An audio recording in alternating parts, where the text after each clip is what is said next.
This week, we look back on some of our past Peep Show games and talk about ourselves more and how you can hang out with us.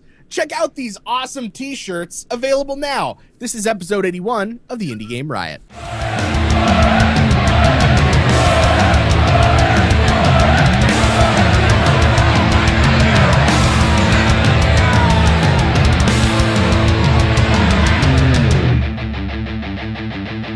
Indie Game Riot!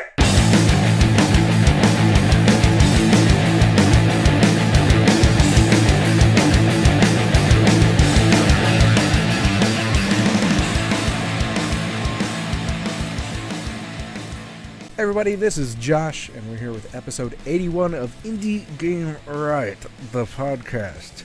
I don't know why I was talking like that, but we're here. We're actually doing something a lot different this week, as Tech had stated in the Fancy Pants intro. First of all, let me just say this is a really slow week for everything. News, games, everything. So A little while back, Rev came up with an idea called a Where Are They Now type of thing. Kind of like how they did on VH1 with drug addicts and rock stars, and a combination of both. And I think you just needed to say drug addicts. That implies all rock stars. Oh, okay. So we're kind of doing that right now, assuming that most of these devs are not drug addicts at this point. But we thought it'd be a cool idea to see where our Peep Show games are now at currently. And we've got a variety of places that these games are at. But for now, we're going to talk about our weeks. How's things going for you, Rev? I've worked a lot this week. Go figure. I've been on the graveyard shift, and at the moment Who'd I'm you at piss 6. Off? Nobody. It's patching and updating, so I'm at 60 some odd hours, and I've watched a lot of movies in the background while I was working. That's cool. Any good ones that you'd like to share? Yes, I watched Save Matt Damon in Space. The Martian. Yes, that's the one. That's the title of the movie. Yeah. The Martian was the working title. Yeah. No, that one was actually really good. Probably one of the best movies that I've seen all year that's come out in the last year. I also watched Jurassic World. That one was shit. I watched, what was another, Ant-Man. That one was less shit, but was still shit. I don't know if I would call that shit. It wasn't up to standards that I expect, but it was a little hokey at times. Well, here's the thing with the little hokey. In the Marvel Cinematic Universe thus far, they've set a very consistent standard in that the first movie of any new character is really good, and then No. Thor Really? was bad. The first Thor was bad. No, the Thor was I will argue that. Argue that. Compared to the second one, though, and then, although to bust Rev's theory, I would say that Captain America sequels.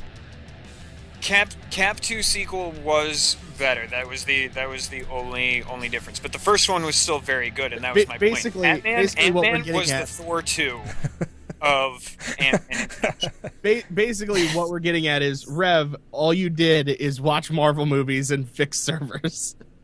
Pretty much. Well, no, not just. Speaking of Marvel movies, I really want to see Deadpool. Just saying. Yeah, I do too. I really want to see it. I don't really care. What?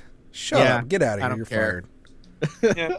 God, why do we keep you around? Yeah, really. But no, that's all I did. I worked. I slept a little bit when I could. And yeah, that was that. I played some Dark Souls and accidentally killed. I started over. I went back and started over last night, and I am now right back in place to where I was when I killed the NPC from last week.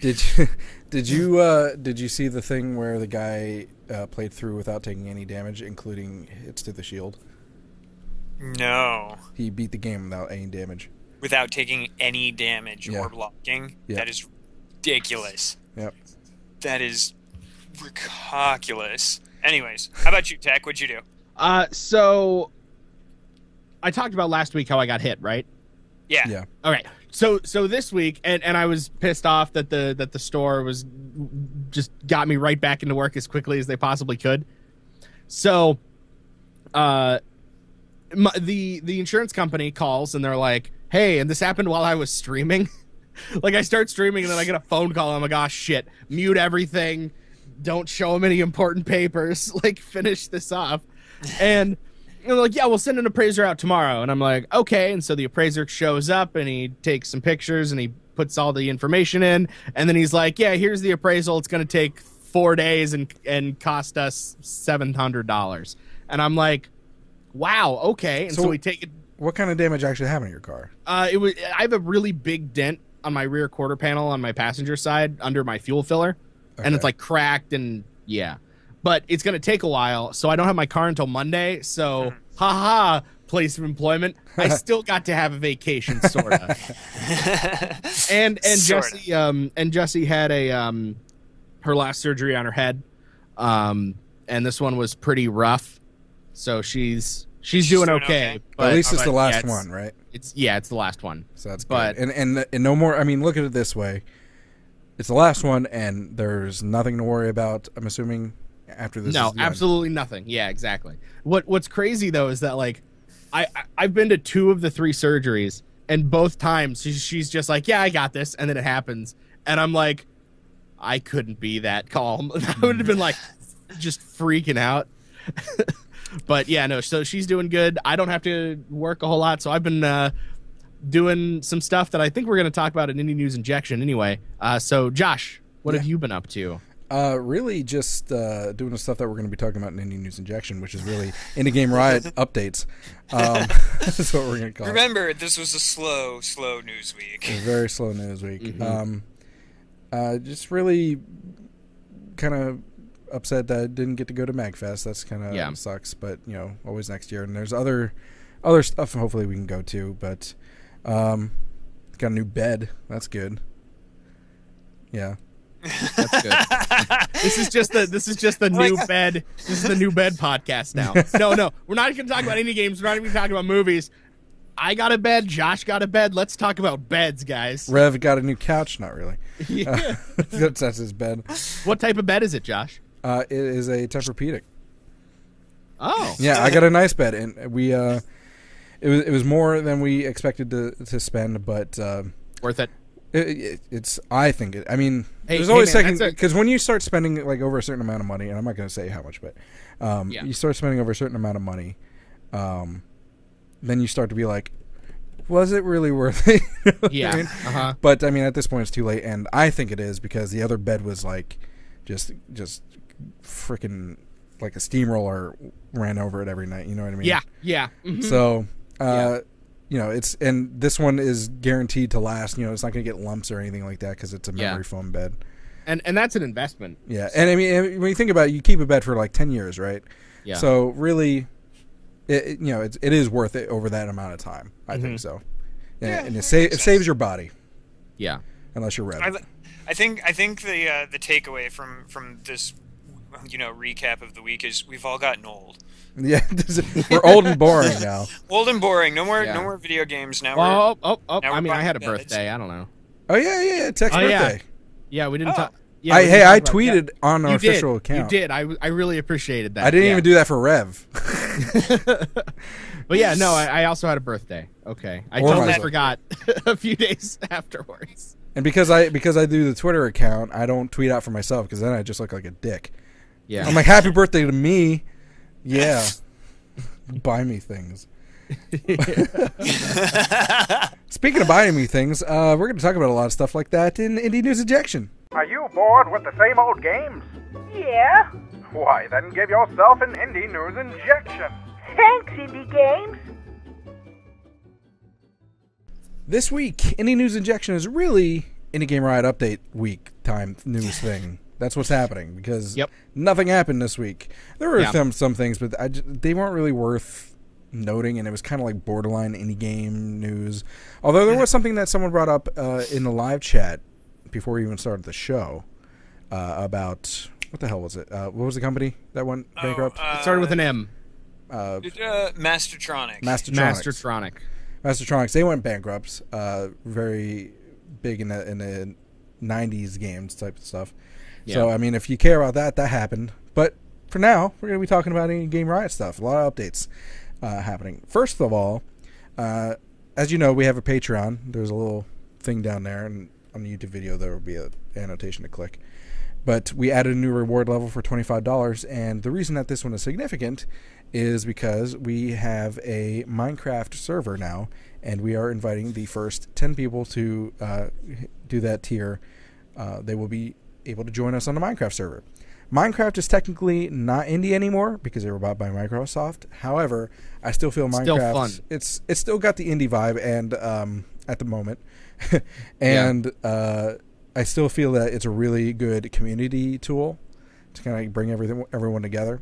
So Rev is like Minecraft. No, but Rev, let's just be clear. You hate Minecraft on YouTube. No, I don't even hate Minecraft on YouTube. I hate Minecraft YouTubers. Okay. That's totally fair. Yeah. All right. And Tech was a Minecraft YouTuber today, so that's kind of that makes sense now. Yeah, I know. I did it. And the entire time I was just like, yeah, I hope Rev sees this, and I hope he yells at me because Minecraft's fun. Fuck it. I was so unconscious. Not happening. So that is happening. If you want to help us, $25 gets you access to our Minecraft server. We've already got a lot of stuff really cool built, and you get your own plot of land and all that sort of stuff. Yeah. But we're still in the process of hang out with us and plan builds and just have a good time. Oh yeah. The other thing that's a good time is Indie Revolution Expo. For those of you who were there last year, you know it was a good time, laid back and all that sort of stuff. However, this year, first of all, Indie Revolution Expo 2016, year 2. It's happening again, of course. Same dates, actually, July 15th through the 17th. So we didn't have to remake anything. Yeah. Except for hashtag IRX16. That had to be. By the way, if you use that hashtag on social media, it really helps out. But the update is that we actually have started a game jam. Rev, I don't even think knows about this, and I don't know about Tech either. But we started a game jam. I read the newsletter. Yeah. Newsletter, in case you're interested. Yeah, there's a newsletter. If you're going to join a game jam, you have to use hashtag IRXJam16, and you have to submit it to GameJolt, which is where the jam is being hosted, and use that hashtag to tag it, which will then put it onto the jam page. If you join the jam, first of all, you're guaranteed to get that game featured during IRX. We're going to review it just like with the other games. We're going to also keep them separate, however, and have their own reward given. Okay. Because you know how we give those badges out for like websites and store pages. We're going to give one of those, pick the best jam game that we like. And also, they'll get a free shirt. Cool. And not just any shirt. It's the limited edition IRX16 t-shirt. The Boss 101 design? Designed by Boss 101 creators, Dominic Time Foundation. So thanks to Tim and crew for that. Is very awesome. I am wearing it now, and that's actually the other update. We have the new IRX16 t-shirt, limited to this year only. So that is something that you want to not miss out on because they're awesome. They're very, very cool. And of course, they're cheap. They're only $15 bucks. Mm-hmm. That's awesome. And it also supports us, and you get a cool shirt. But if you win the jam, you get the badge, you get the shirt. You also get 100% support from Indie Game Riot as far as spreading the word, advice, anything you need that's not financial. That is not financial to support the game if you want to continue to build on that game and make it full-fledged. There are other ideas, like I have to think about it and also talk with my wife about it, but speaking of financial, this is not official. It's not a guarantee that we're doing it, but I've thought about maybe doing something like if you want to fully release it, maybe we'll pay the $100 Steam fee to get it on Greenlight. Yeah. You know what I mean? That'd be a cool idea. But something like that. That's just an idea right now, but that could be added at some point. Who knows? But the other, the badge, the shirt, and the support from us are definites. And maybe I was thinking about talking to Tim too because he has a lot of connections. He could maybe help with the support aspect. Maybe get you to talk to the right people. You know what I mean? He gives a lot of good advice as well. Yeah, exactly. So that's because Tim's awesome. He's a very awesome dude. I have yet to talk to him about that, so that's not official either.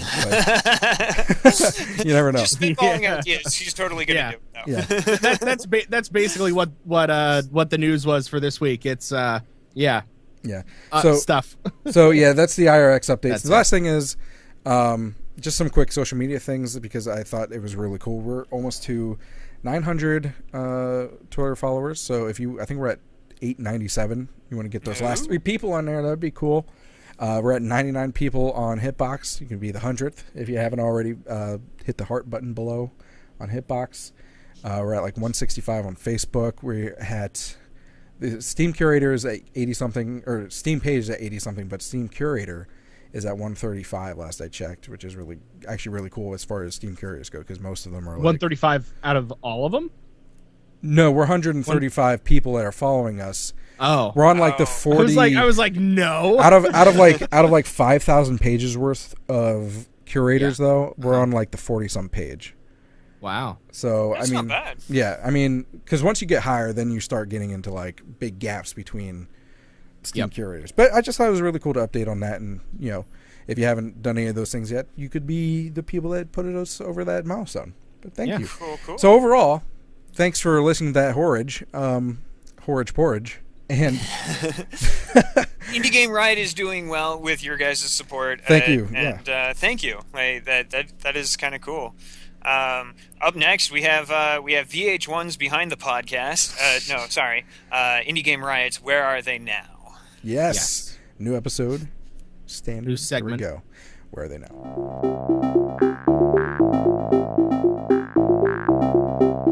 And on our special episode, Where Are They Now with Indie Game Riot, we decided that we were going to look back at some of our top picks for Peep Show. Now, granted, when we select a game to display on the show, they're generally good games anyways, which is why we feature them. But we figured we'd take a look back and see where some of our favorites that we've done have made, whether they've been released, where they've gotten, and we've got a pretty good mix going on, I think, and ultimately, I think it says something about our taste that we tend to pick good games that are, well done. So we're going to start out, but we're not infallible beings, unfortunately, and we're going to start out with one that Tech was really excited about. And really got me excited about was, if you remember clear back in like episode 3, we featured Sumo Boy, and it was the anti-bullying game, and it was like I'm trying to remember a lot of the details about it. Well, it was like a little Asian boy, I think it was, and he ran around and he was like chubby and he got bullied a lot, and the whole thing was it was bringing this message of anti-bullying. Yep. And he basically gave himself superpowers. I'm pretty sure like imagination kind of thing, but where he could fight off the bullies. Yeah. And was it written or was it narrated or was it contributed to by that one poet? I don't know if Shane Koiskin, I think that's how you pronounce it. I don't really he was know. involved. He was involved somehow. This was like in the first. It was like in the single-digit episodes that we talked about this. No, it was episode. This was a 3. while. Yeah, this is the Legend of Sumo. Yeah, literally like the. Well, the point is, they're defunct. All you can find is us. Their Twitter is gone. Their website is gone. Indie Game Riot is the last remnants of Sumo Boy. Yeah. They're even the most recent thing that I could find out of any of their social media or anything was a post made January 27th of 2015. Nobody's heard from them in over a year. That sucks. And yeah, no, I was kind of excited for that one. It sucks too, just because the game had a good message to bring to the world, and it didn't garner enough attention. I think. I mean, we gave it attention, and I saw a couple other outlets give it some attention, but it never really caught traction. Yeah, which sucks. Which definitely did, because I mean, like everything about the game, from the art style to the writing that was present, because they were gearing up towards an alpha at that point. Yeah, that we were featuring it, and they just dropped off the planet. There's no announcements, just gone. It was sad. On a less sad note, though, we had, again, in single-digit episodes, we had Superhot. The game, man, super this one, hot, super it's so hot, like, super hot. it's so simplistic looking, but it's so fun. It's so also much so weird because every single time I think of Superhot, I think of the web-based game Superhot. Well, that's which what is what it's exactly. But it's like, but then they're like, yeah, they're releasing it. It's coming out in 5 days, and I'm like, no, not really. But well, if you want to get a taste of Superhot, you can play the web-based game. But obviously, the full release is going to have a lot more. The full release, they just added. I at least it was not there a week ago when I was showing a coworker the Superhot game.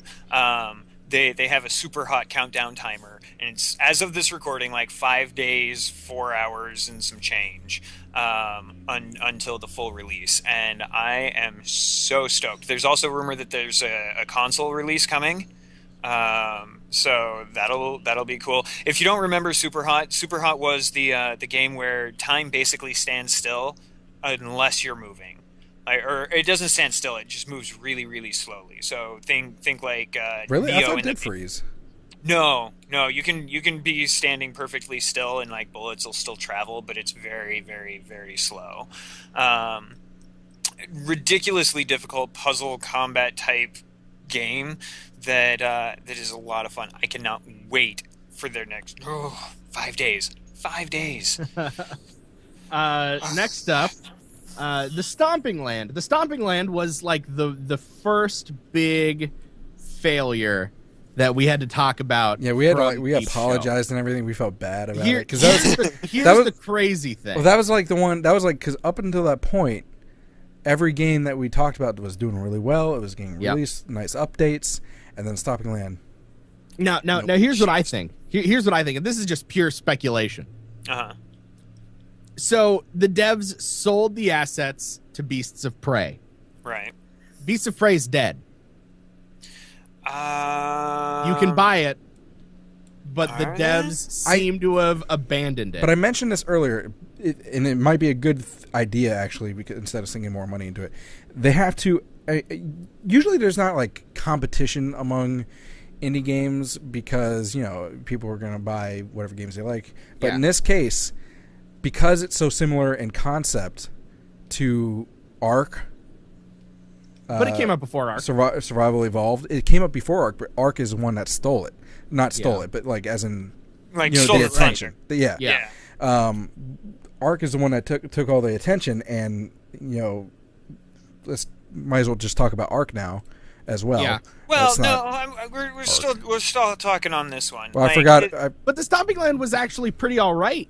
It was a good game. Yeah, Yeah. It was the first dinosaur game that got me excited to play games about dinosaurs again. And it was they did really well. They raised over $100,000 on Kickstarter, and in late 2014, Vlad Konstantinov ended up stopping all work because he apparently lost contact with Alex Fundora, the lead developer.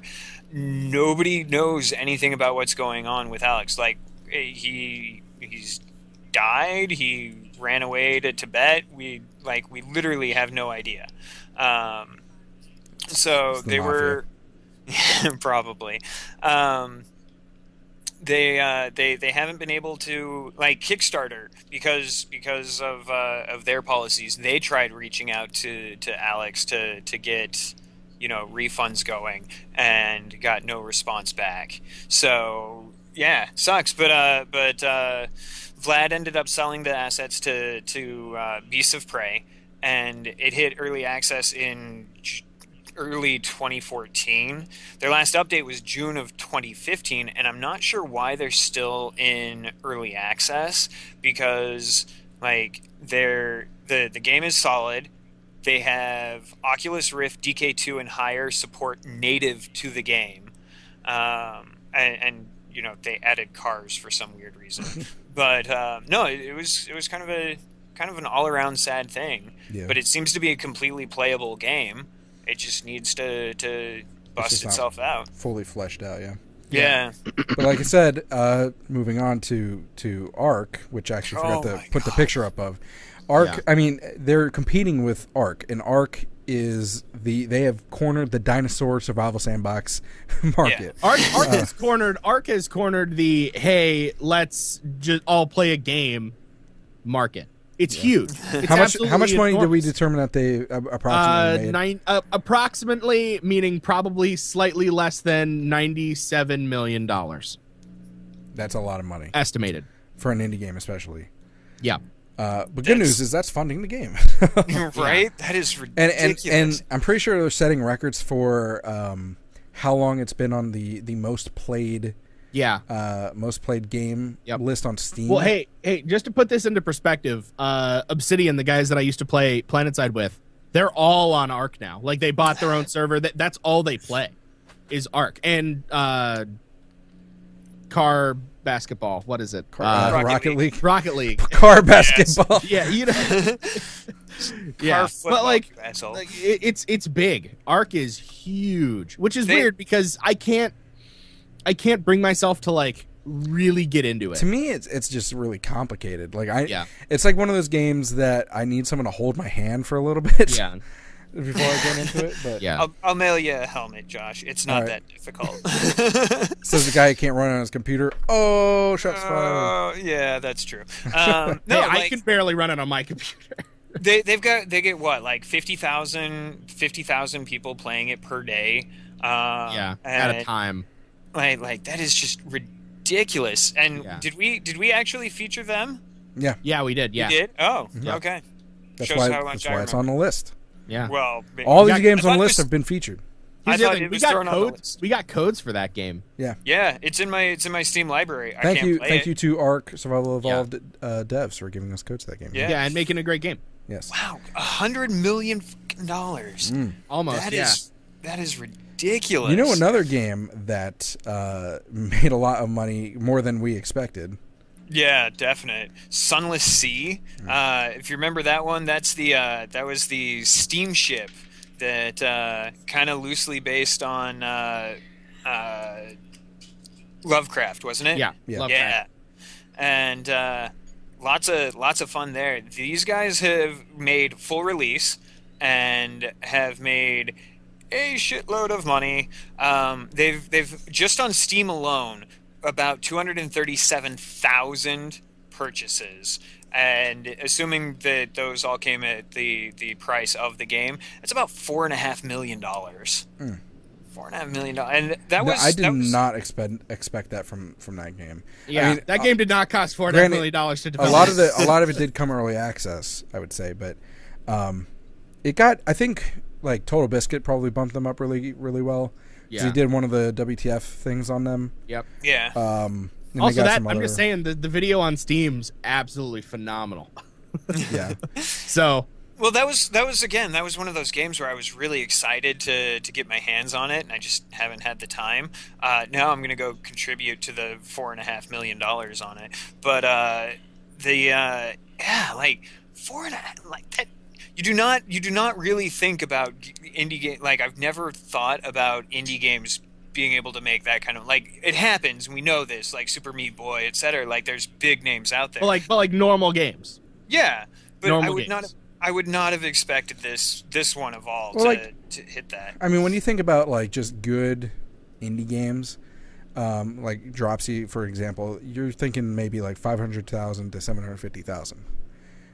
Not 5 million. 5 million is reserved for freaking Jonathan Blow. You know what I mean? Like, that's why it's surprising.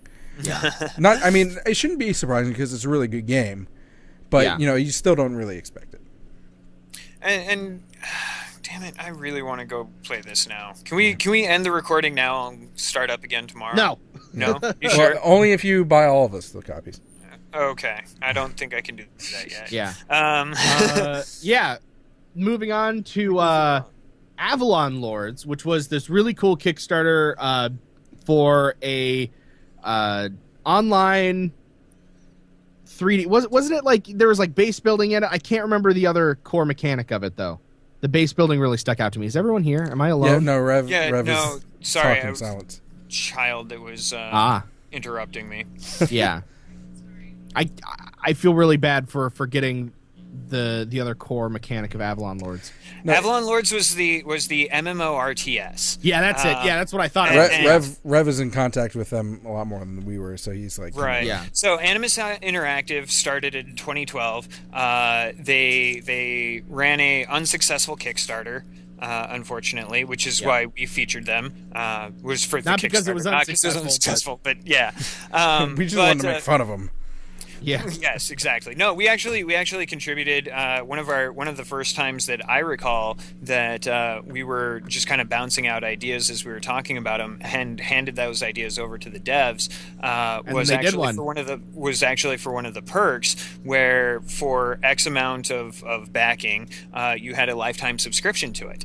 And they after their Kickstarter, they kind of went a little bit silent for a little while, a couple of months, just kind of recoup and whatnot. And then they came back full strength. They've been doing like dev streams every week, multiple times per week, where it's just, hey, it's a dev that's playing the newest build and is talking about it, or it's, they're streaming somebody who's actually working on the game as they're doing it.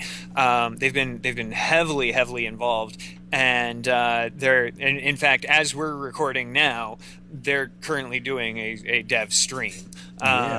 Taken away from our viewers. Right, bastards. No, but good for them, because they've been making, based on the interest in the Kickstarter and the continued community support after that, they have gotten some more assistance from the public, and they're currently 70 days from the public alpha test. Woo, so 3 months.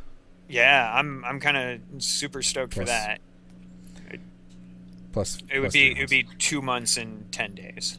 Yeah. Oh yeah. I can't do that. Anyway.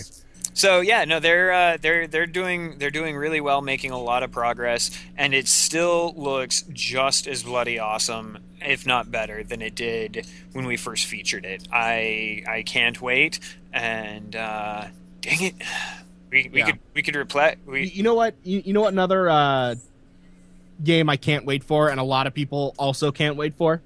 The Penis Simulator. Due Process. Penis Drawing Simulator. Drawing Simulator, yeah. So Due Process, we talked about it a while ago when it was first announced, and it was just blocks and a few videos. and let me tell you, the amount of people who have come up to me knowing that I do indie games, they're like, there's this game that I really want. Have you heard of it? I'm like, what's it called? And they're like, Due Process. And I'm like, yeah. Wasn't this the one that MySkerm, when we had MySkerm on the show, this is the one that he didn't really tell us about it? Yeah. No. Did he tell us about it? I don't know, but I think it was on the same episode, actually. Yeah. Maybe it was that, but yeah, it's a super awesome game. They're still in development. Their most recent update was January 2nd of this year, and it was titled "Movable Cover has been implemented and immediately removed." But they've been hitting a lot of conventions. They were at PAX, and somebody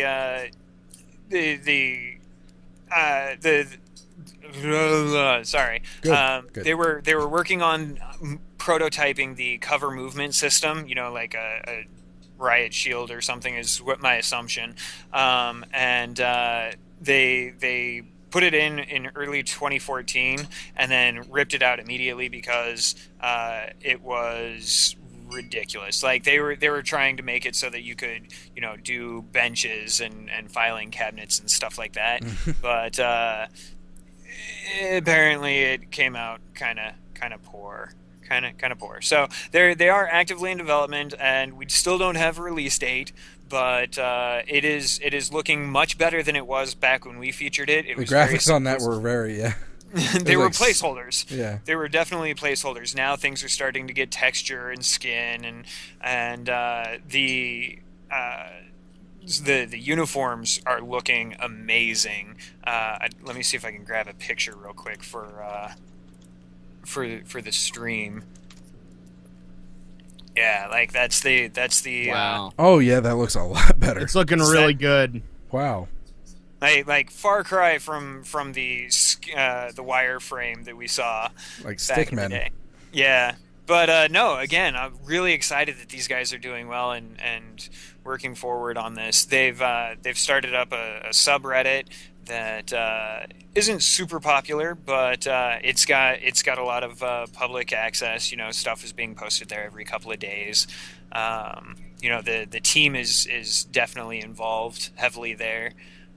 So good luck to Due Process. I can't wait for this one to make release. Oh yeah. And then here's one that we can kind of discuss. You know, add some filler here. So our next game, there was this little game that Tech just absolutely fell in love with and backed it on Kickstarter. Yep. And its Kickstarter failed. And then they tried an Indiegogo and it failed. And they kept working on it anyways. And Poncho was released late last year, wasn't it? Like November, October, somewhere right in there. Yeah. And unfortunately, like the part that hurts the most about this, because it is a fun game. It's great. Like I will not take that away. It's one of Tech's favorite games that we've covered. Yeah. And unfortunately, they're not doing so hot. They ran into some problems. Right now, as of according to Steam Spy, they have about just under 1,000 people that own it on Steam. That's Poncho is really, really fun. I mean, if any of you listening respect our opinions whatsoever, Poncho is really fun. If you like platformers, puzzle platformers, oh man, Poncho and the is a game for you, man. The satisfaction it's a beautiful game too. that game gives you for like doing things like you'll do like one or two things and you won't really like know what's going on, and then all of a sudden you'll realize that had a big impact, and then all of a sudden you're like, I don't need to buy any more keys because I can just unlock all these doors. Like, and it's beautiful. The soundtrack is phenomenal. I have logged quite a few hours into it. I still haven't beaten it because, you know, I'm lazy and my game time is kind of limited. But what do I got here? Poncho still installed. I'm at 4.5 hours, 2 hours, somewhere in there. Which compared to most of the games on my list, where it's like I've played 83 minutes, you know, that's kind of impressive for my timeline. It deserves. First of all, it deserved to get kickstarted. It deserved to go on Indiegogo, and they still persevered, is what I'm trying to say. Yeah. And only 1,000 sales, not even 1,000 sales on Steam is insane. Gets rejected on GOG because it's too niche. And how is it? It's a platformer. It's a platform puzzler. What's niche about it? I mean, that's as niche as it gets. You act like this is like only for, you know, amputees that smoke Newports on the beach. You know what I mean? Like that. It is sad. Now, granted, we don't have full numbers on their PS4 launch, which has happened. They're also bringing it to the Wii U and PS Vita. So, and that's expensive, by the way. we don't have numbers on any of that. Nor do we have numbers. I believe that on buying Poncho, you could get it through Humble. They were using the Humble store as well, and I think they were using Itch.io. I hope they're doing well on Humble. I mean, Itch.io as well, but Humble I know is a bigger platform than Itch.io, so I'm hoping they're doing well. It's insane to me that they're not doing well, because it's not even like if you're the kind of person, which a lot of people are, that see it and just base it off of the cover. You know what I mean? Like that's how they judge it. Like, oh, that looks good. That looks nice. It looks nice. There's nothing. There is nothing about this game that jumps out and says, "Oh yeah, no, this explains why it failed." Like it's so weird. It makes no sense to me whatsoever. Everything, the controls, the soundtrack, the art, their setup, the way that they launch, the way that the devs interact with the community, like they are hitting every single check mark for a successful game. And you know they're sitting like, what the fuck, world? Yeah. It's weird. But it makes no sense. I mean, you just said that you can't find any reason, but I mean, for the sake of discussion, is there Tech or anyone in the chat, can you think of anything, like anything why people look at this and say no, pass over, or why in general, like maybe maybe people didn't even get a chance to look at it. You know, I mean, like they said, they were rejected on GOG, so whoever's a patron of GOG specifically is not going to see it. Did they do something? Like, is somebody in the dev team like hated by some someone's got like some sort of like voodoo doll of yeah, I don't know what it is because the game's awesome. You have Danny Hayes, Jack Odell, Matt Weeks, and I don't recognize any of those names as being tied to any kind of anything. hate group. Yeah, exactly. Yeah, It's weird. Like, I don't know, man. Maybe it just didn't get the publicity. It was on front page of Steam, wasn't it? It made it on front page of Steam. Which is so weird. And it's when they released, they got a lot of press too. That was they were on Gama Sutra and a couple of others, but it was just like their Kickstarter. I can understand they did not get a whole lot of press there. Like, we and a few other smaller outlets were about the extent of it. Like, they didn't get anything off of Kotaku or any Polygon, any of the other sites that a lot of people.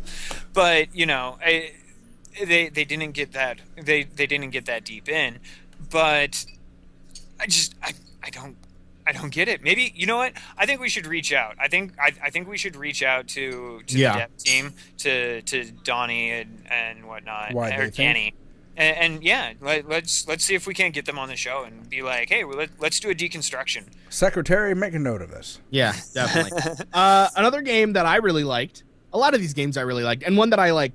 This is probably one of my top games that I've played in a while, and that is Hand of Fate. Oh, yeah. Hand of Fate was great. It was beautiful. I absolutely loved it. And it got a full release and is now on Xbox One with 206,000 sales on Steam. Another one I got a bump by the WTF thing on Total Biscuit. Yeah. I feel like Total Biscuit, as long as he's not ripping your game apart, whether you like him or not, his opinion is very, very widely even though I mean I know he doesn't do early access games. We were talking about that game months before he touched it.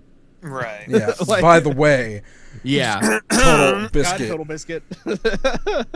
Up your game, scrub. Yeah, No, so Hand of Fate was one of those. Yeah. I honestly, I was not expecting it to do as well as it did, because it's not very often that you can do a genre mash, a mechanical genre mash in this way, and have it be fantastic. Although I think, you know, with some of the more recent games that have started to do this, I'm going to start revising that opinion. Yeah. But you like, who thought that you could make a dungeon crawling, deck building, hack and slash game? Yeah, exactly. And the crazy part is that just as a deck building dungeon crawl, it's still all right, but you add in that hack and slash, and then it's skill. Yeah, like there you go. Like, that's it. It's all good things. They deserve all the good press that they've had. Like, I don't like. Seriously, it's an amazing game. I'm really glad that they're doing as well. Yeah, we ran the numbers with about 206,000 owners on Steam. So it ended up making about $5 million on Steam, assuming that most of those were estimated. And it was, what was it, last week? Was it last week only? Yeah, last week was when their Xbox One port went live. And they got added to the marketplace there. So congratulations to the devs of Hand of Fate, Defiant Development.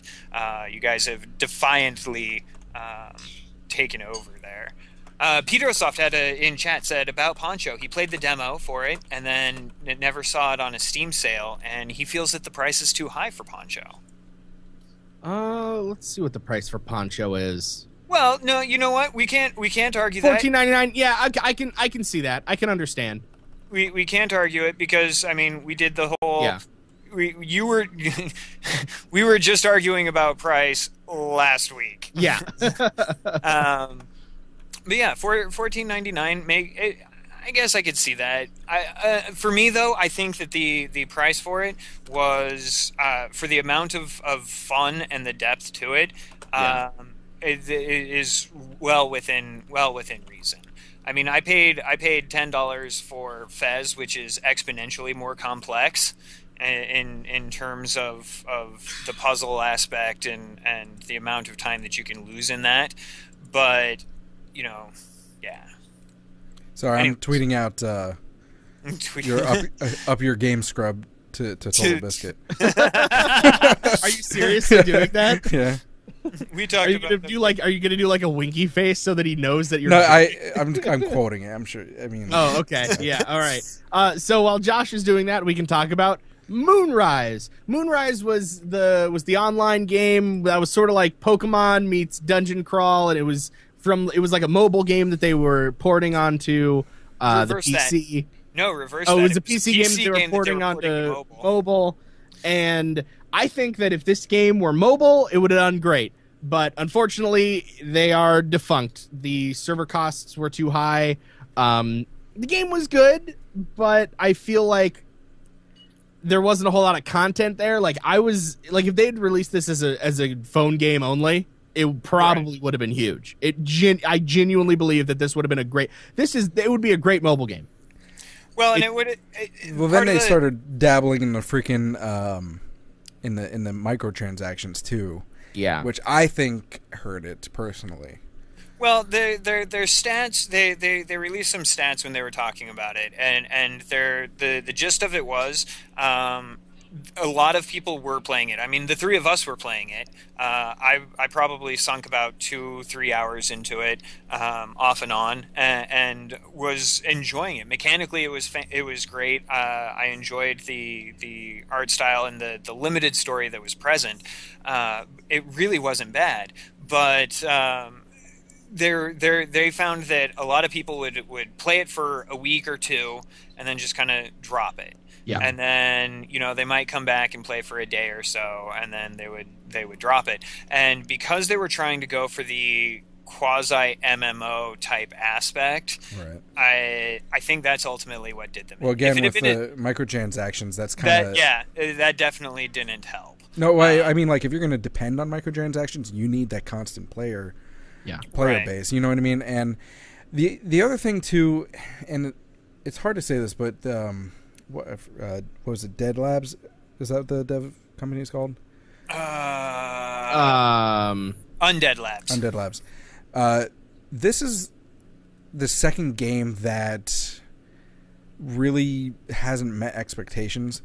For different reasons. Their first one was Undead State of Decay. State of Decay. Thank you. State of Decay, and that one is not defunct, but a lot of people were expecting more out of that game, and it's really buggy. At least last time I checked, it's been a while, so maybe they've. I would assume they've tried to update it, but people weren't really happy with that when it came out, and now Moonrise. I mean, it has a very positive rating with 16,000 reviews. Yeah. So maybe it's gotten better, but it was pretty rocky when I heard of it. Yeah, but that's also published by Microsoft. That's true too. So I feel like I don't know. I feel like they really messed up with this game. Like I feel like they should have kept going with it, and I feel like that they should have changed. If it had been how it worked, if that makes sense. Because like you said, the MMO thing was a bad decision. Well, yeah, and I think if they had gone with doing it as a single player multiplayer type game, where the only thing that they were involved with was running the infrastructure for other players to find each other. Because I mean, like right. think Nintendo, think Pokemon, Pokemon to fight each other. Yeah. Think Pokemon. All it is, I've got mine, and back in the day, you had to have your connector cable, but now they've got it done over, Bluetooth, and all they would have needed to do was create, especially if they had focused primarily on the mobile. Like this game is perfect for mobile gaming. It is not so much perfect for I'm going to sit down and it just didn't. It seems like they were trying to go for a Guild Wars type feel where they had central hubs and everybody would be there, and then you go off an adventure and party with each other. But there wasn't enough of the player interaction.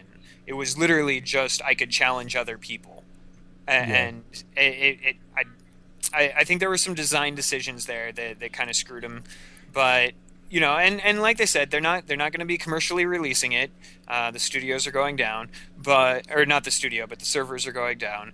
But they are also saying, they learned a lot about it. They were really proud of the work that was made on it, and they have some really cool elements they're looking to include in future games. Yeah. So, I think if you're going to go with that constant player base, you have to start thinking about more customization, and people want, not that you have to go into like survival sandbox crafting type of stuff, but people want their own slice of the world if you're going to make it MMO and that online sort of thing. So I think that if they had added that functionality, then it would have been a good idea, and it was a good idea, but it would have been a better decision if they had added that functionality. So well. Yeah. Yep, that was sad. What do we got next? The forest. We also talked about the forest. We talked about the forest, and then we're like, let's hope that this doesn't turn out like the Stomping Lands, and it didn't. Yes. This gets a lot of YouTube coverage. Yeah. Stomping Land, really not so much, but this gets a lot of YouTube coverage. Yeah, a lot. So the forest, for those of you that remember, it was one of those multiplayer survival games. Yeah, it's a kidnapping simulator. No, that was the Stomping Land, because you could like tie people up and drag them away. Like, can you do that in this too? Yes. Yeah, I think you can actually, but the joke was from the Stomping Land. Yeah. Okay. Anyway. Survival horror. Find out what's happening on the island. The start of it was freaky as hell. I remember that much. But they've made full release. So congratulations to them. They have had on Steam over 1 million purchases. When was That's it a lot released? of purchases. Huh? When was it fully released? I have it up. It's not. Yeah, I was gonna say it should still be in early access. It is. Is it still? Yeah. Yep. Oh, wow. And we're also the only... What's crazy is that... Oh, wait. Maybe we're not... there are a lot of curators on this. Yeah, we're the only curator on the page. It might be because we're part of that curator group. I don't know, because there aren't any others listed. Oh. That's what I'm saying. It's weird. The forest... You know what the forest reminds me of, though? What was it? The Green Inferno and Cannibal something or other, but they're both Green Inferno was newer. Cannibal something's from like the 70s, I think. But basically, Cannibal Holocaust. Cannibal Holocaust. It reminds me of that, because you crash land in this jungle, and then like these crazy cannibals come after you and like try and kidnap you and eat you, and it's what it reminds me of in like game form. I could see that. Rev, you should watch those movies. I have seen Cannibal Holocaust. I was tripping on shrooms at the time. I'm sorry. So it was just normal to you then. It was an interesting experience. At $15 per sale, The Forest, that's over $25 million. That's also a pretty cheap price for the game. Think about it, like Ark is what, like 25? It's 30 at least. It's $30. Ark is 30. I'm not gonna say that this has like the same amount of stuff as Ark, but at half the price, you're not getting only half the game. You know? Like, that's pretty good. I'm really glad they're doing well. It was a little buggy at first, but I'm sure that's... Well, they literally just released an update today from a fix for a patch that they did. So. From yesterday. Yeah. Well done to them. And wow. $25 million. That's a lot of money, man. Second highest game, I think, next to Ark. And that tells you, I mean, I guess, because you know that's what people want now. You know how we always bitch about like this just flood of survival crafting open world stuff? Yeah. This is why, though, because if you hit it, you hit it. You know what I mean? There's a lot of crap in that genre, but then you get gems like Ark and the Forest and things like that, and a lot of people would say Rust, but I feel like those types of games just are going to fizzle out so fast. because people only have so many hours a day. Ark seems like it's like in the Minecraft vein where people will constantly and that play. is why that all of the other games that try to clone it are going to fail because everybody has the same amount of hours in a day. Well, why are we going to back on the Stomping Land and you're already sinking so many hours into Ark or the Forest? You're not going to pick up another one and start from scratch again and be like it's the same issue. I see this as a slightly smaller scale of the same issue that AAA MMOs have. Like World of Warcraft came out and did a fantastic job and basically redesigned the world of MMOs. There is not a single outside of EVE Online and all that. Well, even then, like a lot of what EVE. What's that old one? You're thinking EverQuest. Thank you. Yeah. But even then, like EverQuest is not nearly as successful as World of Warcraft was. There was since then, every MMO that's come out is trying to be the WoW killer. But like you Rift can't, and but you can't be the next WoW killer if you're relying on all of the design choices made by. WoW is kind of dying. It's kind of dying. But I think they're shooting themselves. It's kind of dying-ish. I mean, you think about it, they still make more money than God. So yeah. Well, the other thing too is that they've got a lot more IPs that are just raking in money, like Hearthstone. But anyway, that's not here nor there. Yeah. Do you want to talk about this last one, Josh? Sure. Last one, Layers of Fear. We talked about that a while ago, and that has this has been fully released recently. Now, we kind of talked about this earlier, and this kind of we talked about Firewatch, and of course, we never talked about it on the show, but a lot of people know about Gone Home. This is like the horror version of those kinds of games. It's very narrative. There's not like puzzles that you have to do. It's just you walk through the house, things happen and scare the shit out of you. You find some things, and then it goes through like that. It's a good story. It's predictable. I think, but the thing that makes it good is that it's a very nice looking game, and that it's mostly the visuals, I would say, that make it really, really good. And it's kind of like the haunted house simulator where you're walking through and it scares you, but it's like well done. Yeah, it is. I think it's pretty well done. It also made an estimated, I think, like $1.4 million. 1.4. And you can't argue with that. Yeah, right. Like that's fantastic for these guys. I mean, you got some good YouTube press on them. Yeah, Bloober Team SA and published by Aspire. And when was it released? February of this year. Yeah. The 3 days ago, 4 days ago, as of this recording. And considering that Bloober Team, the stuff that they had before, was not well known, let alone most of it. I think 2 of their games out of the 3 that they did before this weren't even completed. They did Men 2 and Brawl. Brawl is the one that was completed. The other one was like an investment, or it was like a business PR thing. I don't know what it was. And then the other ones that they have aren't even like worked on anymore, even though they have them listed. So this one they finally finished, and whether you consider it a game or not, because you don't really do anything other than walk through and pick stuff up. I consider it to be. I would too, but people like tech wrong would not. So I don't know. Like you said, can't argue with $1.5 million. You know what else you can't argue with? The end of the show. The end of the show. You can't argue with it. It's inevitable. And Damn it. It is now the end of the show. Let me remind you that we have a Patreon. If you like what we do, you want to see more, help us get the show bigger and better, the website bigger and better, and help us make the indie game community bigger and better, please consider going to our Patreon, patreon.com/Indie Game Riot. And again, extra $25 reward we just added to join our Minecraft server and hang out with us and build some really cool stuff and become a part of the Minecraft community that we have going.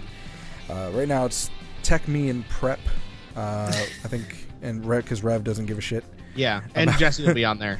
I might get there. Hopefully. I think I own Minecraft somewhere. I'd have to sift through my emails. You should get there. Yeah. It's a good time. And patreon.com/Indie Game Riot. Thank you so much for your support. The other way that you can support us is by just helping us out, find cool things to put on the show. You can contact us a bunch of different ways. First of all, we're on hitbox.tv/JoshandYa every Friday at 9:30 p.m. Eastern Standard Time. You can always chat with us right in the chat during the show, like these people, Bellerog, Pedro, Siglatan, some guy PC. some guy, and all them sort of stuff, and everyone else. So right there, you can just talk to us. You can also check us out on Twitter at IGR Podcast or Facebook.com/IGR Podcast, or just email us, contact@IndieGameRiot.com. Of course, all this and lots more on IndieGameRiot.com. Any last words, gentlemen? We should do this like once a year. Yeah. The recap. Where are they now? Like we should make this an annual thing. I mean, We'll mark the date, February. all right, February-ish. Yeah. come Second now, week in middle February. of February. Yeah. Yeah. All right, cool. It's a thing now. All right, mark it on the calendar. We'll do that, and I'll probably put it in our Hall of Fame section because I keep like special events or whatever that we do Cool. on there. Best of Indie Game Riot, I guess, is where I'll put it. I don't know, but anyway, it's been cool. It's been fun, and make sure, please, go check out those updates that we talked about before. Indie Revolution Expo, the Game Jam that we're running. It's all linked in the description. #IRX16. IRX So excited. 16 So and excited. IRX I'm Jam probably 16. gonna, like, what I really want to do, and I know this is making the show a little longer, but you know what I really want to do? I want to get every single Just IRX Dance? shirt. Oh. Yeah, I want to get every single IRX shirt and then frame them in like baseball jerseys? behind glass, like make them square and have like each year's logo up there. This And then year's when we logo. finally get in office, we'll have them all hung up like that. That would be cool. This year's logo, in case you missed it, and of course the actual IRX logo made by Hot Cup on Twitter. Yeah. That is always going to be for sale because that's like our main logo. But each year we're hoping to have these limited edition Limited ones. editions. Oh, yeah. Yeah. Well, anyway, So cool. and Seriously. Rev's getting his in the mail soon. Yep.